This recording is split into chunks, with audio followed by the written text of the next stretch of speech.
स्वतःचा मुलगाच असा बाहेर निघाला असल्यामुळे ना त्यांना बाकी सगळे असेच दिसणार, पेंग्विन, कोंबड्या हे असंच दिसणार. स्वतःच्या मुलाच्या आवाजाची चिंता आहे.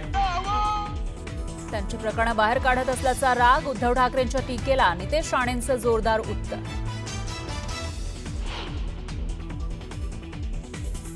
महापालिका निवडणुकांसाठी उद्धव ठाकरेंची चाचपणी, मनसेसोबत युतीसाठी सकारात्मक, पण स्थानिक पातळीवर युती आघाडीबाबत आढावा घेऊन माहिती द्या, उद्धव ठाकरेंचे जिल्हा प्रमुखांना आदेश.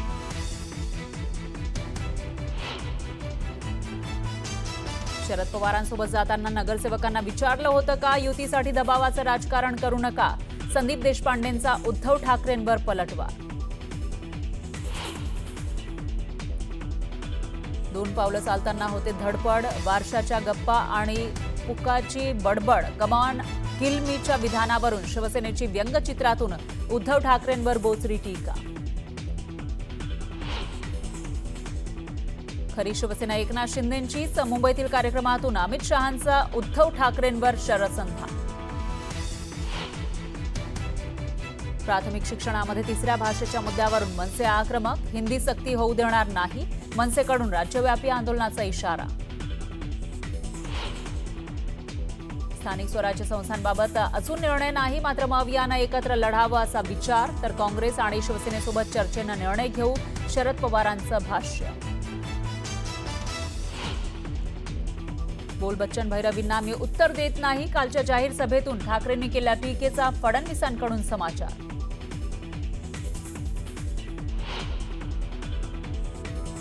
तेजस्वी घोसाळकर मुंबई बँकेच्या संचालकपदी, दिवंगत पती अभिषेक घोसाळकरांच्या जागी नियुक्त.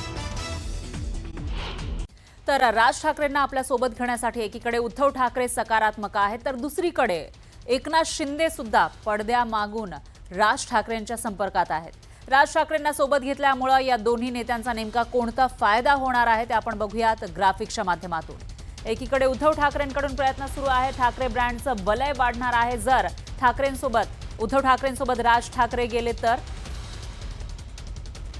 आणि उद्धव ठाकरेंचा हल्ला थोपवण्यास मदत होईल जर ते शिंदेंसोबत गेले तर. मराठी मतदाराचा कौल कुणाला हा प्रश्न आहे, त्याच्यामुळे जर दोन्ही ठाकरे एकत्र आले तर मराठी जनतेच्या भावनिक पाठिंबा या दोन्ही ठाकरे बंधूंना मिळू शकतो, आणि जर एकनाथ शिंदेंसोबत गेले तर मराठी मतदार महायुतीच्या बाजूने वळणार, आणि जर ठाकरेंसोबत गेले तर पालिका निवडणुकीमध्ये या दोन्ही बंधूंना फायदा होऊ शकतो. जर शिंदेंसोबत असतील तर निवडणुकीमध्ये मनसेच्या मतांचं बळ महायुतीला मिळेल, आणि जर ठाकरेंसोबत असतील तर मुंबई, ठाणे, कल्याण, डोंबिवली, पुणे आणि नाशिक मनपामध्ये या दोन्ही भावांना फायदा होऊ शकतो.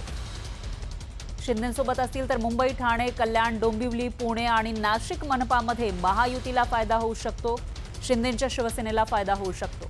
आणि जर दोन्ही ठाकरे बंधू एकत्र असतील तर मराठी मतदार हा एकवटणार अशी शक्यता वर्तवली जाते. तर दुसरीकडे शिंदेंसोबत असतील तर शिवसेना युबीटीच्या वोट बँकेला फटका बसण्याची ही शक्यता आहे.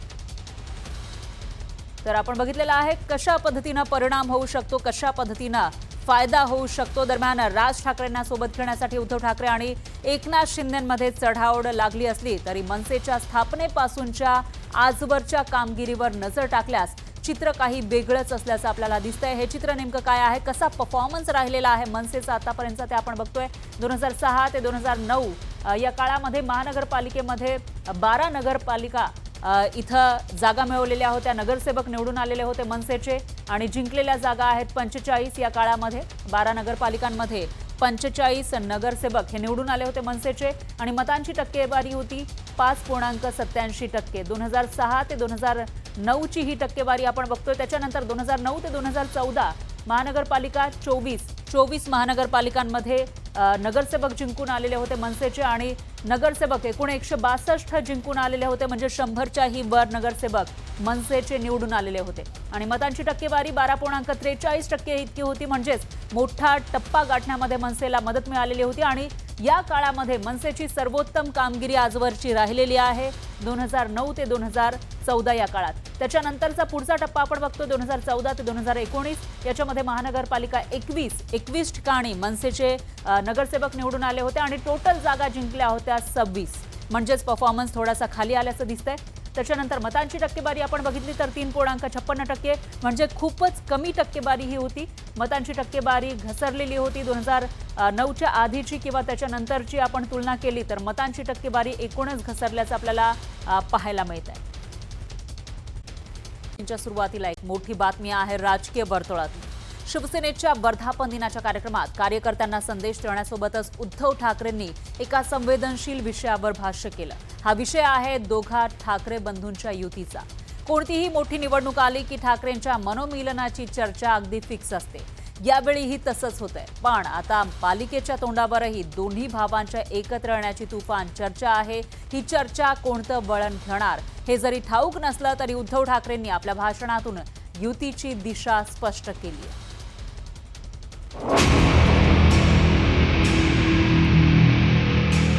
त्यांच्या मनात आहे आणि राज्याच्या मनात आहे तेच मी करेन. जर तुम्हाला कोणाला वाटत असेल की तुम्ही शिवसेना प्रमुखांचा ब्रँड पुसून टाकाल तर तुमचं नामो निशाण आम्ही महाराष्ट्राच्या धर्तीवरून पुसून टाकल्याशिवाय राहणार नाही. गेल्या 15 दिवसातलं उद्धव ठाकरेंचं राज यांच्या सोबतच्या युती संदर्भातलं हे दुसरं सकारात्मक विधान. शिवसेनेच्या वर्धापन दिनाच्या कार्यक्रमात शिवसैनिक असोत, राजकीय पक्ष असोत किंवा मग माध्यमं, सगळ्यांचंच लक्ष एकाच गोष्टीकडे होतं. ती म्हणजे उद्धव ठाकरेंची युतीबाबतची भूमिका.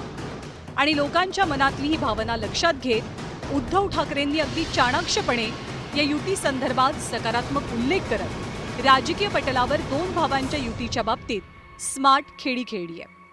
आहेत आता बातम्या सगळीकडे चालू आहेत. काय होणार, कसलं नाही होणार का, होणार की नाही होणार कळेल ना. जे यांच्या मनात आहे आणि राज्याच्या मनात आहे तेच मी करेन. गेली जवळपास 2 दशकं ठाकरे बंधूंची युती हा राज्याच्या राजकारणातला कधीही शिळा न होणारा विषय. कारण ते दोघे ठाकरे आहेत. बाळासाहेब ठाकरेंच्या नावाचं वलय त्या दोघांच्याही भोवताली आहे.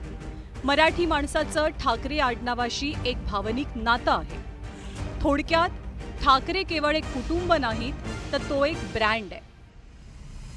आणि याच ब्रँडचा उल्लेख करत उद्धव ठाकरेंनी आपल्या राजकीय शत्रूंना थेट इशारा देतानाच दुसरीकडे राज ठाकरेंनाही भावनिक साथ घातली.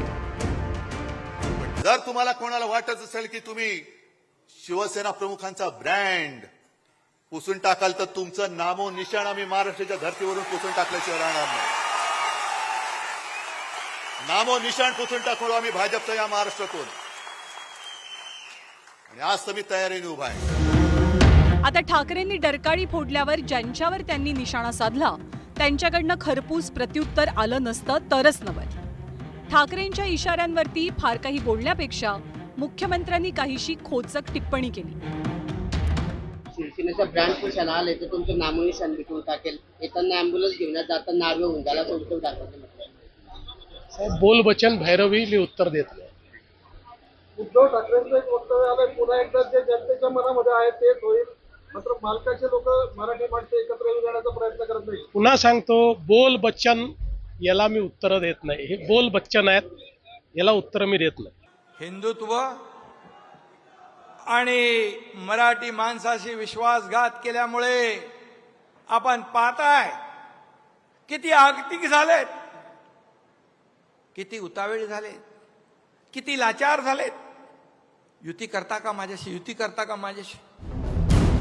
दोन भावांची युती हा अनेक ठाकरे प्रेमींसाठी राजकीय नाही तर भावनिक विषय आहे. पण राजकारण फक्त भावनांवर चालत नाही, त्यात प्रॅक्टिकल असावं लागतं. त्यामुळे ही युती व्हावी अशी अनेकांची इच्छा जरी असली तरी दोन भावांच्या निर्णयात सल्लागाराची भूमिका निभावताना सध्या तरी कोणीही दिसत नाहीये. त्यामुळे मनसे असो किंवा शिवसेना, दोनही बाजूंनी आपला सेफ झोन सोडलेला नाही.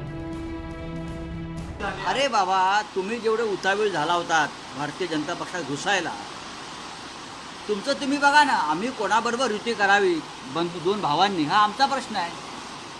तुम्ही कोण आहात? ही तुम्ही बेगाने शादी में अब्दुल्ला का ना असतो या ठाण्याचा, समजा काही अब्दुल्लाचा. वेळ आली, वेळ नेहमीच येत असते ना.